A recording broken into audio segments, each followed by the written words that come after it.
কিছুদিন আগেই রিলিজ হয়েছে সাউথের সবথেকে ঘোরালো ও জবরদস্ত সিনেমা দৃশ্যম 3। এই সিনেমা নিয়ে উন্মাদনা প্রচুর ছিল, কারণ এর আগে দৃশ্যম 1 ও 2 সিনেমা যারা দেখেছে তারা জানে কতটা সাসপেন্স ও থ্রিল ভাব সেখানে দেখা গেছে, যার জন্য হিন্দিতেও অজয় দেবগনের দৃশ্যম সিনেমা রিলিজ হয়েছে। কিন্তু এই দৃশ্যম 3 আগের মতনই হলো নাকি ঝুলে গেল, সব কিছুই জানতে পারবেন, তাই এই ভিডিওটি শেষ পর্যন্ত দেখতে থাকুন। প্রথমেই বলি এই সিনেমার গল্প দৃশ্যম 2 সিনেমার প্লটের 5 বছরের পর থেকে।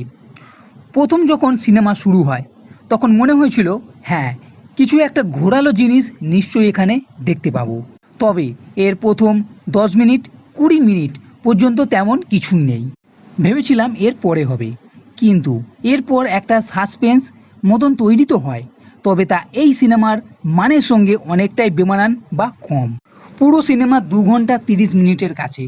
সিনেমার মধ্যে অতটা ফাস্ট দেখা যায়নি, যতটা আপনি হয়তো দৃশ্যম 2 সিনেমা দেখে ভেবেছিলেন তেমন কিছু এই সিনেমাতে কিন্তু দেখা যায়নি।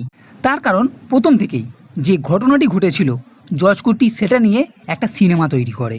এই সিনেমা ভালো হলো নাকি খারাপ হলো সেই নিয়েই 20 মিনিট কেটে যায়। এর মধ্যে দুজন সাংবাদিক এই কেসটা নিয়ে তদন্ত করছে। এর মধ্যে পুরনো যে পুলিশ অফিসার ছিল সহদেবান, সেও আছে।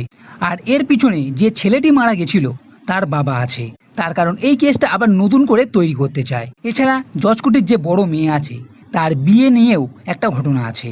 তো শেষ পর্যন্ত জর্জ কুটি ও তার পরিবার কিভাবে এর থেকে আবার বাঁচবে সেই হলো এই সিনেমা, যা পুরো সিনেমা দেখে অতটাও কিন্তু ভালো লাগেনি। তবে এর শেষের 30 মিনিটের দিকে একটু সাসপেন্স, একটু টুইস্ট দেখতে পাওয়া যাবে, মানে শেষের দিকটাই একটু ভালো।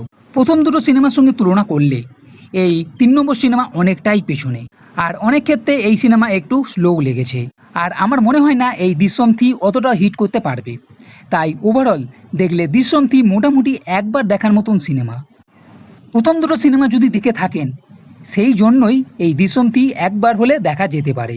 তো বন্ধুরা, এই ভিডিও যদি ভালো লেগে থাকে তাহলে লাইক করো, কমেন্ট করো, শেয়ার করো, আর এই চ্যানেলটি সাবস্ক্রাইব করতে কখনোই ভুলবে না।